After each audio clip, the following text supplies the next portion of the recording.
नमस्कार, मैं हूं आपके साथ संदीप खेर और आप देख रहे हैं भारत समाचार का डिजिटल पेज। डिजिटल पेज के जरिए आज हम आपको एक बहुत ही महत्वपूर्ण आयोजन की जानकारी देने जा रहे हैं और जिसका नाम है प्रयागराज का महाकुंभ।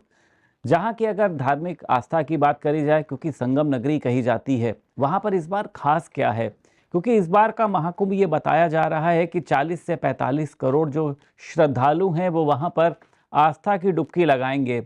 आस्था की डुबकी लगाने के लिए पहुंचेंगे। महाकुंभ में क्या देखेंगे? और अगर आस्था की डुबकी लगाने के दौरान हमको भूख लग जाती है तो कहाँ पर वहाँ पे जो लंगर आयोजित हो रहे हैं उसका जो प्रसाद है उसको हम कैसे चखेंगे? क्योंकि तमाम तरीके के लंगरों का भी वहाँ पर देखिए आयोजन हो रहा है। वो चाहे अगर हम बात करें संस्थाओं की तरफ से बात करें, प्राइवेट लोगों की तरफ से बात करें, और उसी के साथ साथ इस बार के कुंभ में देखने लायक क्या है। वैसे तो पूरा कुंभ ही जो है वो कहीं ना कहीं से दर्शकों के लिए, श्रद्धालुओं के लिए बहुत खास रहने वाला है, लेकिन हम आपको स्टेप बाय स्टेप बताएंगे कि जब आप प्रयागराज, एक बहुत ही पावन नगरी है, वहाँ पर पहुँचते हैं तो आपको महाकुंभ नगरी में किस तरीके से प्रवेश करना है। तो शुरू करते हैं। सबसे पहले जब हम प्रयागराज पहुँचते हैं तो चाहे ट्रेन के माध्यम से, बस के माध्यम से, या किसी भी आप अपने ट्रांसपोर्ट के माध्यम से पहुँचेंगे, वहाँ पर एक काली सड़क है। काली सड़क के पास में ही लेटे वाले हनुमान जी जो हैं उनका मंदिर है। मीडिया वालों के लिए कैंप भी वहाँ पर लगाया गया है। काली सड़क से आपको एक रास्ता दिखाई दे रहा होगा जिसको विष्णु द्वार उसको बताया गया है। वहाँ के आसपास जो लोग हैं, एक बहुत ही भव्य जो है वहाँ पर एक द्वार बनाया गया है, भगवान विष्णु की उसमें तस्वीर लगी हुई है। तो सबसे पहले उस रास्ते से हमको सीधे जाना होगा और वहाँ पर, जिसको अमूमन लोग कहते हैं कि पीपे वाला पुल, लेकिन वहाँ पर जो उनको नाम दिया गया है वो दिया गया है पांटून पुल। पांटून पुल पर आपको जो है वो चढ़ना होगा। अगर छोटे बच्चे साथ में हैं तो मुझे लगता है आपको हाथ पकड़ना होगा, क्योंकि गंगा बह रही है। और उसी के साथ साथ पांटून पुल में जो किनारे पे रस्सियां बांधी गई है वो काफ़ी गैप में है, मतलब बच्चों का ध्यान रखना है। पैदल यात्रा होगी, अंदर कोई मुझे लगता नहीं है कि कोई व्हीकल होगा, क्योंकि जब मैं वहाँ पर मौजूद रहा था तो तैयारियाँ बहुत पूरी नहीं थी, क्योंकि समय बहुत बाकी था। लेकिन तब वहाँ पर वाहनों को जाने की जो है वो छूट थी। लेकिन मुझे ऐसा लगता है कि 14 तारीख, क्योंकि पहला शाही स्नान होगा, और तब वहाँ पर वाहनों को आने जाने की जो छूट है वो नहीं होगी, यानी आपको जो है वो पैदल ही चलना होगा। पांटून पुल से आप अपने सफ़र को शुरू करेंगे और यकीन मानिए जो विष्णु द्वार है वहीं से ही आपको पूरा महाकुंभ की जो एक धार्मिक तस्वीर है वो दिखाई दे जाएगी। तो पांटून पुल को जब हम क्रॉस करेंगे तो पहले ही गंगा माँ दिखाई देंगी, उनको प्रणाम करिए और आराम से पांटून पुल का भी मजा लीजिए, क्योंकि बहुत ही अच्छा है। लोहे के पीपे के जो अस्थायी पुल हैं उन पर इसको बनाया जाता है। पिछली बार इसकी संख्या 20 थी, लेकिन इस बार इसकी संख्या जो है वो लगभग 30 से 35 रखी गई है। यानी गंगा नदी को पार करने के लिए आपको पांटून पुल को पार करना होगा। जब हम पांटून पुल को पार करेंगे तो फिर हम आ जाएंगे मेला, जो पूरा एक नगर बसाया गया है। लगभग 4000 एकड़ में ये नगर जो है पूरा बसाया गया है। पिछली बार जो 3200 एकड़ था, यानी 800 जो एकड़ है उसको बढ़ाया गया है। तो मेला नगर यानी महाकुंभ नगर के अंदर हम आ जाएंगे। वहाँ आसपास आपको ऐसा लगेगा कि ये, मतलब पहली बात तो जो संगम की रेत पर ये बना है, इतना, मतलब यकीन मानिए इतना सुविधाजनक, इतना आरामदायक। जब आप उसमें पहुंच जाएंगे ना परिसर में, तो वहाँ पर साधु संतों की नगरी, आपको कोई नहीं दिखाई देगा। यकीन मानिए आपको भगवा कलर पहने हुए साधु दिखाई देंगे। आचार्य महामंडलेश्वर, जिनको आप टीवी में देखते हैं, उनको आप सामने प्रत्यक्ष रूप में देख पाएंगे। और वहाँ पर आपको ऐसे ऐसे, मतलब चमत्कारी साधु, किसी ने अपना हाथ जो है वो ऊर्ध्वबाहु, एक उनका हठ योग होता है, उसके चलते 22 साल से अपना हाथ ही ऊपर उन्होंने किया हुआ है। नाखून बड़े हो गए हैं, हाथ का खून जम गया है, लेकिन उन्होंने अपना हठ धर्म नहीं छोड़ा। मान्यताओं के अनुसार होता है कुछ ना कुछ उन्होंने जो है एक मन्नत मांगी है। अखाड़ों की बात करी जाए, 13 अखाड़े हैं। 13 अखाड़ों की वहाँ पर आपको पूरा जो है एक पूरा नगर दिखाई देगा। चाहे आवाहन अखाड़े की बात करें, निर्वाणी की बात करें, दिगंबर की बात करें, तमाम अखाड़े जो हैं वो वहाँ पर बनाए गए हैं। उसी के साथ साथ साधु संतों को, अगर आपको यकीन मानिए ऐसे चमत्कारी साधु संतों को देखना है जिन्हें मुझे लगता नहीं है आपने सड़कों पर, क्योंकि जो हम लोगों को नागा साधु दिखाई देते हैं वो उनसे बहुत अलग हैं। ये कहा जा सकता है कि वो जो है ओरिजिनल साधु हैं, क्योंकि आजकल जो हम लोगों को साधु जो सड़क पर दिखाई देते हैं, जो कुछ पैसे मांगते हैं, ऐसे कुछ तंत्र मंत्र दिखा के कुछ भी ताबीज़ बना के आपको दे देते हैं, मतलब कहीं ना कहीं से उनकी गरिमा को भी नुकसान पहुंचाने का वो प्रयास करते हैं। लेकिन वहाँ के साधु संत जो हैं वो पढ़े लिखे हैं। कुछ अखाड़े ऐसे हैं जिनमें जो वहाँ के जो साधु संत हैं वो यकीन मानिए वो पायलट हैं, वो डॉक्टर हैं, वो प्रोफेसर हैं। तो ऐसे साधु संत हैं। आह्वान अखाड़े में अगर आप जाएंगे तो वहाँ पर आपको एक बाबा ऐसे मिल जाएंगे जिन्होंने ऑक्सीजन जो है सिलेंडर लेकर वहाँ पर पहुँचे हैं, क्योंकि डॉक्टर ने उनको जवाब दे दिया है कि अगर आप ऑक्सीजन हटाएंगे तो आप जिंदा नहीं बचेंगे। लेकिन वो धार्मिक आस्था के चलते वो वहाँ पहुँचे हैं। एक बाबा ऐसे हैं, वो हमेशा खड़े ही रहते हैं, 8.5 साल हो गया है वो बैठे नहीं हैं। एक रुद्राक्ष वाले बाबा हैं, उन्होंने 2.5 लाख की जो माला है वो अपने सिर के ऊपर पहनी है। मतलब एक से एक चमत्कारी जो साधु संत आचार्य महामंडलेश्वर जो हैं वो आपको वहाँ पर मिलेंगे। और अखाड़ों में मुझे लगता है आप जाइए वहाँ पर, अखाड़ों में आपको हर एक जगह पर साधु संत जो है वो अपनी अपनी कुटिया में, अलग अलग की कुटिया है वहाँ पर, वो वहाँ पर आपको बैठे मिलेंगे। उनसे आशीर्वाद लीजिए, उनसे पूछिए कि आखिर हमें अपने आप को भी पवित्र रखने के लिए क्या करना है। और इसके साथ साथ देखिए, एक जहन में उठता है कि जो नागा साधु का जीवन होता है ये कैसा होता है। क्या नागा साधु जो होते हैं बहुत गुस्सैल होते हैं, बहुत मतलब ये सुना है कि बहुत मतलब जल्दी अग्रेसिव हो जाते हैं, लेकिन ऐसा नहीं है। नागा साधु जो है वो भी एक तरीके से अपना आध्यात्म का जीवन जीते हैं। वो भी एक जो मंत्रों की पढ़ाई होती है उसको करते हैं, और उसके बाद तब जाके जैसे हम लोग पढ़ाई करते हैं ना, हम लोगों को डिग्री मिलती, वैसे ही उनको भी नागा साधु जो बाबा हैं उनको डिग्री मिलती है। कुछ दिगंबर होते हैं, कुछ नागा साधु होते हैं, दोनों की शैली में भी थोड़ा थोड़ा जो है वो परिवर्तन होता है। हिमालय में ये लोग रहते हैं, इनको ठंड नहीं लगती, क्योंकि यहाँ पर भी ठंड बहुत थी, लेकिन सभी जो है वो अपना खुले घूम रहे थे, किसी भी तरीके की उनको ठंड नहीं थी। लेकिन तपस्या बहुत कठिन होती है। देखिए, अब इसके बाद ये है कि जब आप संगम नगरी जाएंगे, आप नहाएंगे कैसे, क्योंकि ये जो पूरा एरिया है मुझे लगता है कि लगभग लगभग 10 से 15-20 किलोमीटर के एरिया में महाकुंभ नगर बसाया गया है। तो संगम आपको पहुंचना होगा, वहां पर नाव खड़ी रहती है, नाव वाले जो है वो 200 रुपये मुझे लगता है पर सवारी लेते हैं। अगर पूरी नाव आप बुक करके जाते हैं तो लगभग 600 रुपये आपको जो है वो खर्च करने होंगे। वो आपको संगम में, यानी जहाँ पर 20 में आपको जो पॉइंट दिखाई देता है, गंगा जमुना सरस्वती, वहाँ पे पानी आप यकीन मानिए आपको अलग अलग दिखाई देगा। और मुझे लगता है कि अगर आप वहाँ पर जा रहे हैं तो आपको संगम में भी जाना चाहिए, और वहाँ पे आपको मुझे लगता है स्नान करना चाहिए, क्योंकि इससे बड़ा पर्व अब इसके बाद 12 साल बाद आएगा। एक लंबा इंतज़ार हो जाता है, 12 साल बाद ही जो है ये पूर्ण महाकुंभ का आयोजन होता है। पानी साफ है, लेकिन उसके बावजूद भी देखिए छोटे बच्चों का ख्याल रखना जब आप जा रहे हैं, क्योंकि वहाँ पे आसपास में बालू बहुत है। तो वहाँ पर एक पन्नी मिलती है, अपने घर से पन्नी ले जाइए, उसको बिछा सकते हैं, वहाँ पर आप अपने कपड़े जो हैं वो रख सकते हैं। आसपास का जो पूरा इलाका है सुरक्षा के हिसाब से भी बहुत अच्छा है। महिलाओं को अक्सर चिंता होती है कि कपड़े कहाँ चेंज करेंगी, कई बार देखा जाता है कि वहाँ पे ऐसे पॉइंट्स नहीं होते, लेकिन इस बार परेशान होने की महिलाओं को ज़रूरत नहीं है। वहाँ पर आपको जो है चेंजिंग रूम जो बहुत अच्छे बनाए गए हैं, जहाँ पे महिलाएं जो हैं वो कपड़े बदल सकती हैं। अब इसके बाद ये आता है, क्योंकि देखिए इतना लंबा सफ़र तो होता जा रहा है भाई, 20-30 किलोमीटर हम पैदल चलेंगे, तो खाना कहाँ खाएंगे। तो खाना वहाँ पर जो है प्रसाद मिलेगा। वहाँ पर तमाम तरीके के जो है, एक अन्नपूर्णा प्रसादम है, उसने अपना जो है पूरा एक पॉइंट खोला हुआ है। ओम नमः शिवाय लंगर है, उसने अपना पॉइंट खोला हुआ है। 24/7 जो है वो वहाँ पर खाना दिया जा रहा है, यानी प्रसाद दिया जा रहा है। प्रसाद भी यकीन मानिए क्वालिटी के साथ कोई समझौता नहीं। जो घर में हम खाते हैं ना, बड़े बड़े चावल, कढ़ी, दाल, सलाद, हलवा, खीर, पनीर की सब्जी, ये चीज़ें जो हैं वो आपको लंगर के रूप में प्रसाद के लिए ग्रहण करने को मिलेगी। तो मुझे लगता है कि वहाँ से जो है आपकी पेट पूजा हो जाएगी। और फिर इसके बाद आप घूमिए वहाँ पर, आप यकीन मानिए जिस तरीके से वहाँ पर जो कुटी बनाई गई हैं, जो वहाँ पर महल बनाए गए हैं, और यकीन मानिए ये सभी जो है अस्थाई महल हैं, लेकिन आपको लगेगा कि ये तो एक धर्म की अलग नगरी है, क्योंकि महाकुंभ नगर रखा गया। 75 जिले होते थे, अब 76 जिला जो है वो महाकुंभ नगर को घोषित कर दिया गया है।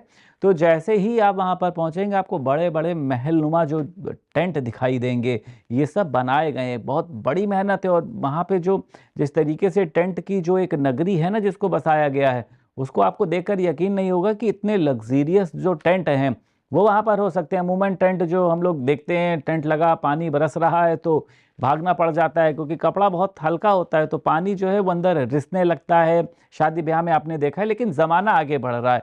महाकुंभ का तो आपने भी देखा है कि 7,000 करोड़ का बजट है। 2013 की अगर हम बात करते हैं तो मात्र 1,000 करोड़ का बजट था। तो बजट में भी वृद्धि की गई, क्षेत्रफल में भी वृद्धि की गई, और उसी के साथ साथ महाकुंभ को डिजिटल बना दिया गया है। डिजिटल क्या, देखा होगा पिक्चरों में बताया जाता था कि 2 भाई थे, वो कुंभ में खो गए, बड़े हुए तो मिले, लेकिन इस बार खोएगा कोई नहीं, क्योंकि वहाँ पर बनाया गया है डिजिटल खोया पाया केंद्र। एआई टेक्नोलॉजी आपने देखा, उसके अपने फ़ायदे भी हैं तो नुकसान भी है, लेकिन यहाँ पर उसको फ़ायदे के लिए रखा गया है कि अगर कोई भी बच्चा, कोई भी बुज़ुर्ग खो जाता है अपने परिवारजन से, तो खोया पाया केंद्र में वहाँ पर उसकी फ़ोटो को जो है दिखाया जाएगा, यानी उसकी फ़ोटो टेलीकास्ट की जाएगी, उसकी बातचीत कराई जाएगी और उसी के साथ-साथ उनके लिए एक अलग पॉइंट बनाया गया है। एक पूरा जो टेंट बनाया गया है वो सिर्फ़ उनके लिए बनाया गया है, जो लोग खोएँगे उनको वहाँ पर उनके परिवारजनों से मिलाने के लिए। खंबे लगाए गए हैं, लाइट के 50,000 से ज़्यादा जो हैं वो खंबे लगाए, मतलब एक अलग ही जो रोशनी का शहर, आपको यकीन मानिए आप पहुँचेंगे ना वहाँ पर, आपको लगेगा ये किस रोशनी के शहर में हम आ गए हैं, जहाँ पर पहुँचकर रात भी आपको जो है वो सुबह नज़र आएगी। तो आप अगर किसी खंबे के आस-पास खड़े हैं, क्योंकि मैंने कहा 50,000 से ज़्यादा खंबे वहाँ पर लगे हैं, तो वहाँ पर एक क्यूआर कोड है। आपको सिर्फ उस क्यूआर कोड को स्कैन करना है, सारी जानकारी उसमें आ जाएगी, कहाँ पर जाना है, किस लोकेशन पर आप खड़े हैं। और अगर आपके पास, अब ये है कि सबके पास स्मार्टफ़ोन नहीं होता है, फ़ोन नहीं होते हैं, तो आपके उस खंबे पर नंबर लिखा होगा, तो कम से कम आप किसी से फ़ोन करके बता पाएँगे कि इस खंबे के पास में मैं खड़ा हूँ, और वहाँ से आपको जो है वो तमाम तरीके की सहायता मिलेगी। अब इसके बाद देखिए बारी ये आती है कि आखिर आपको प्रयागराज का जो महाकुंभ आयोजित हो रहा है, उसमें वहाँ पर घूमना कहाँ पर है? तो वहाँ पर जैसा मैंने आपको शुरुआती में ही बताया था कि वहाँ पर जो अखाड़े बनाए गए हैं, वहाँ पर सत्संग हो रहे हैं, वहाँ पर हवन हो रहा है, वहाँ पर पूजा पाठ हो रही है। तो जो शाम का समय आपका खाली बचता है, मुझे लगता है उन आवाहन अखाड़े की बात करें, निर्वाणी अखाड़े की बात करें, जूना अखाड़े की बात करें, तो तमाम जो अखाड़े हैं, वहाँ पर आप अपने परिवार के लोगों को लेकर जाइए। क्योंकि एक ये संतों का ये जो समागम समागम है ना, ये यकीन मानिए ये बार-बार नहीं मिलेगा, क्योंकि मैं तो वहाँ पर खुद मौजूद रहा और मुझे लगता है कि 10 दिन मैं वहाँ पर मौजूद रहा। बहुत सौभाग्यशाली था कि इस समय पे जब दुनिया जो है, दुनिया मतलब देश-विदेश की जो निगाहें हैं महाकुंभ पर टिकी हुई हैं कि आखिर महाकुंभ का आयोजन कैसा होगा। 50 करोड़ जब लोग वहाँ पर पहुँचेंगे, तो वहाँ की व्यवस्थाएँ कैसी होंगी? कैसे, मतलब इतने लाखों की संख्या में शौचालय बनवाए गए हैं। वहाँ पर घाटों का निर्माण किया गया है, वहाँ पे तमाम ऐसे द्वार बनाए गए। मैंने विष्णु द्वार का ज़िक्र किया, स्वास्तिक द्वार है, उसी के साथ-साथ समुद्र द्वार है, मतलब एक नहीं, वहाँ की जो खूबसूरती, छटा को बिखेरने के लिए इस तरीके के जो हैं वो वहाँ पर द्वार भी बनाए गए हैं। घाटों की मैंने अभी देखिए बात करी, तो ज़रूरी नहीं है कि आपको एक पॉइंट पर ही पहुँचना है, क्योंकि जहाँ पर मुख्यमंत्री योगी आदित्यनाथ ने खुद कहा था कि लगभग 12 से 13 किलोमीटर पर श्रद्धालुओं के स्नान करने का इंतज़ाम किया गया है। यानी उस पूरे मेला परिसर में जो जहाँ पर होगा, वहाँ पर उसको गंगा नदी जो है वो बहती हुई दिखाई देगी और वहाँ पर वो जो है स्नान कर सकता है। और आस्था की डुबकी देखिए बहुत ज़रूरी है, क्योंकि ये कहा जाता है कि वहाँ पे इन दिनों में स्नान करने से मोक्ष की प्राप्ति होती है। पहले अगर आपने जाने अनजाने में किसी का दिल दुखाया है, तो उससे आपको राहत मिलती है। आपके जो पूर्वज रहे होते हैं, जिनका सही से कर्मकांड नहीं किया होता है, जिनका सही से तमाम जो प्रक्रियाएँ हैं उसको नहीं पूरा किया जाता है, तो उन सब से आपको राहत मिलती है। तो मुझे लगता है कि जब आप वहाँ पर हों तो आस्था की डुबकी भी लगाइए, वहाँ पर स्नान करिए। पानी बहुत ज़्यादा साफ़ है, बहुत आपको गहराई वाला पानी नहीं मिलेगा। मैंने भी स्नान किया था, क्योंकि गहराई वाला देखिए पानी इसलिए नहीं मिलेगा कि वहाँ पर जब भीड़ इकट्ठा होती है ना, तो कोई बच्चा हाथ छुड़ा के भाग रहा है, कोई कुछ लोग ऐसे होते हैं जो स्विमिंग नहीं कर पाते हैं, तैर नहीं पाते हैं, तो ऐसे में श्रद्धा के संगम में किसी भी तरीके का हादसा ना हो जाए, इसलिए पानी की जो गहराई है बहुत कम रखी गई है। आप जाएँगे, बैठेंगे तो आप उसमें डुबकी लगा सकते हैं। फिर इसके बाद ज़िक्र देखिए टेंट सिटी की, मैंने आपको बताया लग्ज़रियस टेंट सिटी हैं, जर्मन से टेंट मंगवाए गए हैं। जब आप उसके अंदर घुसेंगे तो आपको लगेगा हम 5 स्टार होटल के अंदर आ गए हैं। और इसी के साथ-साथ एक वहाँ पे जो सबसे देखिए ख़ास है वो है डोम सिटी। डोम सिटी जो है वो अरहल, वहाँ पर एक क्षेत्र पड़ता है, थोड़ा-सा दूर है वहाँ से। अरहल में बसाई गई है, वो लगभग 15 से 18 फीट की ऊँचाई पर उस डोम सिटी को बसाया गया है। एक 36 बाई 36 का पूरा एक, ये कहा जा सकता है कि एक कार्बन पोलो उसकी जो है क्वालिटी वो उसमें रखा गया है। फायर प्रूफ है और बुलेट प्रूफ है। बुलेट प्रूफ में जो एयर गन चलती है वो वाला वो बुलेट प्रूफ है, गोली वाला बुलेट प्रूफ नहीं है। तो वो लगभग एक अंडानुमा है, देखने में बहुत खूबसूरत है, विजुअल में मैं दिखवाऊँगा वो आपको। तो वो जब आप उसके अंदर जाएँगे तो पूरा ग्लास का बना हुआ है, फाइबर है वो, तो वो ऐसा लगेगा कि हम एक ग्लास में बैठे हैं, चारों तरफ जो है वो ऑटोमेटिक कर्टेन है, रिमोट होगा, आप उस कर्टेन को हटा सकते हैं, झूमर है, साथ में अटैच बाथरूम है। वहाँ पे खाना जो आपको मिलेगा, ताज होटल वहाँ का जो है वो पार्टनर है और मुझे लगता है कि वहीं का देखिए आपको खाना मिलेगा। लेकिन हाँ, आम आदमी की पहुँच से ये डोम सिटी बहुत दूर है, क्योंकि उसका लगभग जो एक दिन का मैंने किराए की बात करी थी तो 60 से 70 हज़ार रुपये एक दिन का किराया है। और पीक डेज़ की अगर हम शाही स्नान की बात कर लेते हैं तो किराया जो है वो लाख सवा लाख पहुंचेगा, क्योंकि इसमें जो है उनको जीएसटी भी देनी पड़ेगी। डोम सिटी के ठीक नीचे जो है वो वुडन कॉटेज बनाए गए हैं, क्योंकि वो 18 फीट की हाइट पे है, तो नीचे की हाइट का भी उन्होंने सोचा कि कुछ ना कुछ उपयोग कर लिया जाए, तो वहाँ पर वुडन कॉटेज बनाए जा रहे हैं, उनका जो किराया है वो कम है। दूसरा ये है कि अगर बुज़ुर्ग यहाँ पर आ रहे हैं तो मुझे लगता है कि बुज़ुर्गों को ध्यान देना होगा, क्योंकि जिनके घुटनों में दर्द होता है वो बुज़ुर्ग, मुझे लगता है कि थोड़ा-सा जो उन्हें परहेज़ इसलिए भी करना होगा क्योंकि अंदर कोई विकल तो जाएगा नहीं। तो अब ऐसे में जो आस-पास के वहाँ पर देखिए घाट बनाए गए होंगे, बहुत अंदर आपको जाने की ज़रूरत नहीं है। तो वहाँ पर आप जा सकते हैं, वहाँ से ही आप जो हैं स्नान कर सकते हैं। तो तमाम तरीके के देखिए पॉइंट हैं, जिस तरीके से मैंने आपको बताया। और हाँ, एक वहाँ पर बाबा आए हुए हैं, वो आकर्षण का केंद्र सबसे ज़्यादा बने हुए हैं। 3 फुट 8 इंच के वो बाबा हैं, वो आए हैं। और उसी के साथ-साथ देखिए 32 सालों से उन्होंने नहाया नहीं है। उन्होंने भी ये कोई तपस्या ले ली है कि मैं नहाऊँगा नहीं।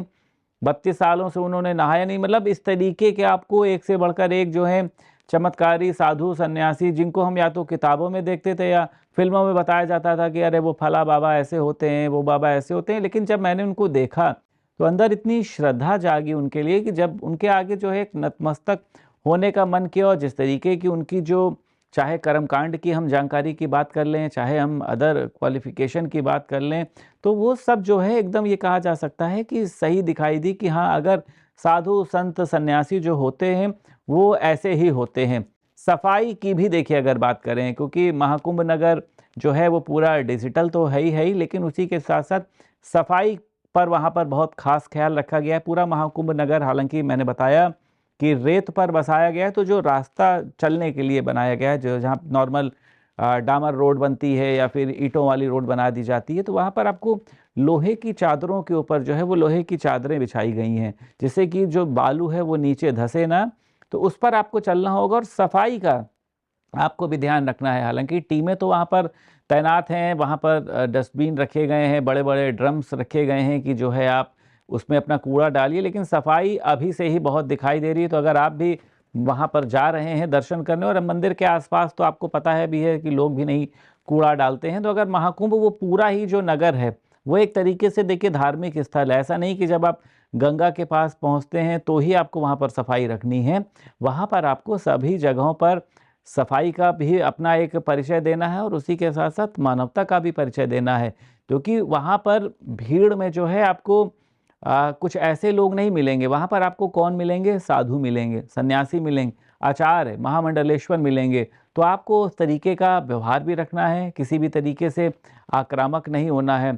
तो ये कहा जा सकता है कि 12 साल बाद, क्योंकि लगभग 12 साल बाद ये पूर्ण महाकुंभ का आयोजन ज़रूर हो रहा है, लेकिन लगभग 144 साल बाद ये संयोग बन रहा है। जो 14 जनवरी का पहला दिन है शाही स्नान का, और एक मुख्य अखाड़ा निर्माणी अखाड़ा को कहा जाता है कि उसके जो आचार्य महामंडलेश्वर होते हैं वो उस दिन वहाँ पर सबसे पहले शाही स्नान करते हैं। तमाम अखाड़े वहाँ पर शाही स्नान करेंगे और मुझे लगता है कि एक बहुत ही शानदार जो है वो वहाँ की तस्वीर होगी। एक बात और इसमें, जो उत्तर प्रदेश सरकार की तरफ से, क्योंकि अक्सर देखा जाता है कि ऐसे बड़े आयोजनों में जो है वीआईपीज़ जब पहुंचते हैं तो उनका एक पूरा प्रोटोकॉल होता है, तो उसके चलते आम लोगों को बहुत दिक्कतों का सामना करना पड़ता है। तो वहाँ पर वीवीआईपी प्रोटोकॉल इस बार आपको देखने को नहीं मिलेगा, क्योंकि जितनी भी ये शाही स्नान की तिथियां हैं, इसमें वहाँ पर आपको ना कोई विधायक मिलेगा, ना कोई मंत्री मिलेगा, ना कोई कैबिनेट मिनिस्टर मिलेगा।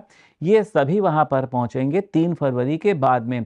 यानी सरकार ने अपने मंत्रियों से ये कहा है कि इन दिनों आप लोग वहाँ पर मत जाइए, और अगर जा भी रहे हैं तो एक आम इंसान बनकर जाइए, आस्था की डुबकी लगाइए और वहाँ से जो है आप लोग चले आइए। मतलब वीवीआईपी प्रोटोकॉल की वहाँ पर आप लोगों को कोई ज़रूरत भी नहीं है, क्योंकि वहाँ पर ना गाड़ी जा पाएगी, ना पुलिस वाले जो हैं वो इतना प्रोटोकॉल वहाँ पर फॉलो कर पाएंगे। उसी के साथ साथ जब आप वहाँ पर रुक रहे हैं तो शाम को मुझे लगता है कि आपको महाकुंभ नगर को देखना चाहिए। मैंने रोशनी के शहर की बात करी थी, आपको लगेगा कि कहीं पर भी अंधेरा नहीं है। इतनी स्ट्रीट लाइट वहाँ पर लगाई गई है और स्ट्रीट लाइट, एक-एक स्ट्रीट लाइट वहाँ पर जल रही है। वहाँ पे कई जो हैं ट्रांसफार्मर लगाए गए हैं। वहाँ पर जो है सब स्टेशन बनाए गए हैं। लगभग 26 से 27 किलोमीटर तक के जो है वो बिजली के पूरी तारों का एक जाल वहाँ पर बिछाया गया है। तो तमाम खूबियों से ये कहा जा सकता है कि ये जो पूरा महाकुंभ है इसको लेस किया गया है और 14 जनवरी को एक भारी भीड़ वहाँ पर जुटने की ये भी जताई जा रही है। ये भी कहा जा रहा है कि जो श्रद्धालु वहाँ पर पहुँचेंगे, हेलीकॉप्टर से उनके ऊपर वर्षा की जाएगी। तो मुझे लगता है कि अगर आप भी प्रयागराज के महाकुंभ में जा रहे हैं, तो धर्म की और आस्था की डुबकी ज़रूर लगाइए।